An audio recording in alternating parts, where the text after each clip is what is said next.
사회적 교류 없이 외부와 단절돼 살아가는 청년들이 늘고 있습니다. 힘들 때 기댈 사람이 없거나 집 또는 방에서 나오지 않는 이들을 고립, 은둔 청년이라고 하는데요.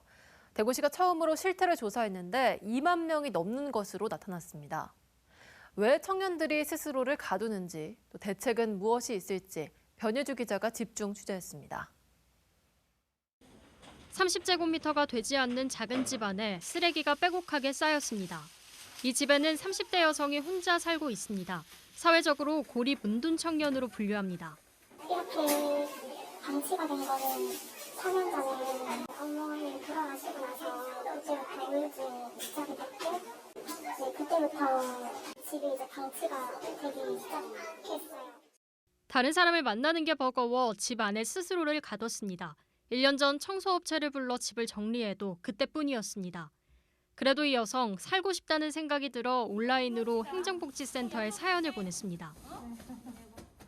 상황인데 방치가 되고 있고 우울증이 있어서 혼자서 이겨내기가 어려운 상황이라고 도와달라고 얘기했어요. 요청받은 관내 공무원과 봉사단체 회원들이 어지러운 방을 함께 정리합니다. 이렇게 고립 은둔 청년이 세상으로 한 걸음 내딛는 경우도 있지만 이들을 직접 찾아내기는 쉽지 않습니다.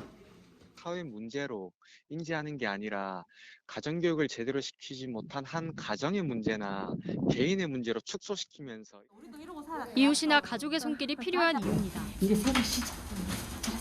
네, 고립 은둔형 위기 가구는 조기에 발견하는 게 무엇보다도 중요합니다. 주민들의 관심과 신고를 통해 지원할 수 있습니다.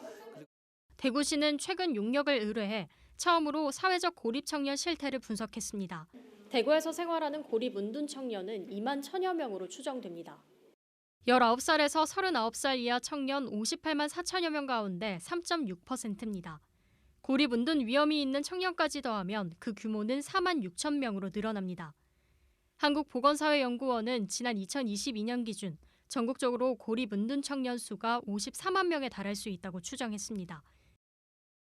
대구의 고립 은둔 청년들의 삶을 조금 더 자세히 들여다보겠습니다.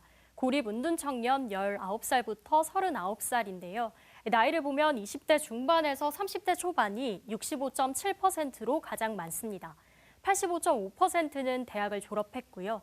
부부와 자녀, 부부와 부모가 함께 사는 2세대 가구가 48.5%로 가장 많았습니다. 홀로 사는 1인 가구는 35.9%에 달합니다. 삶의 만족도는 3.3점, 고립 은둔 생활을 하지 않는 청년들의 절반입니다. 20대 초중반부터 고립 은둔이 시작됐는데 고립은 평균 7.4년, 은둔은 평균 4.2년 이어졌습니다. 이들은 왜 고립 은둔 생활을 시작하게 된 걸까요? 고립이나 은둔 경험이 있는 대구 청년 791명에게 물었습니다. 취업이나 진학에 실패하면서 고립 은둔을 했다는 답변이 가장 많았습니다. 우울과 불안 등 심리적, 정신적인 이유가 그 뒤를 이었고요. 이 밖에도 대인관계나 가족관계에서 어려움을 겪거나 질병을 얻기도 했다고 말했습니다. 이들은 혼자 쉬는 걸 선호합니다. 일상은 TV를 보거나 휴대폰을 하고 휴식을 취하거나 독서를 하는 집 안 활동으로 채웁니다. 대부분 청년들은 이런 생활 탈출하고 싶다고 말합니다. 고립 은둔 생활을 하는 청년 가운데 83.7%는 현재 상태 벗어나고 싶다고 답했습니다. 이 중 절반이 넘는 청년은 자기 개발을 위해 공부하거나 이력서를 내거나 공공기관의 프로그램 등에 참여하며 사회로 한 걸음 내딛었습니다. 청년들은 스스로 문제를 깨닫고 취업을 하거나 취미생활을 하면서 고립 은둔에서 벗어납니다. 하지만 힘들고 지쳐서 처음 고립 은둔을 하게 된 이유가 해결되지 않아서 또다시 스스로를 방 안에 가두기도 합니다. 이들을 위한 본격적인 지원 정책은 이제 시작 단계에 놓여 있습니다. 고립을 방치하면 더 큰 단절로 이어질 수 있습니다. 정부를 비롯해 지역사회, 가족, 이웃, 우리 모두가 고립 은둔 청년에 관심을 가져야 할 시점입니다. MBC 뉴스 변예주입니다.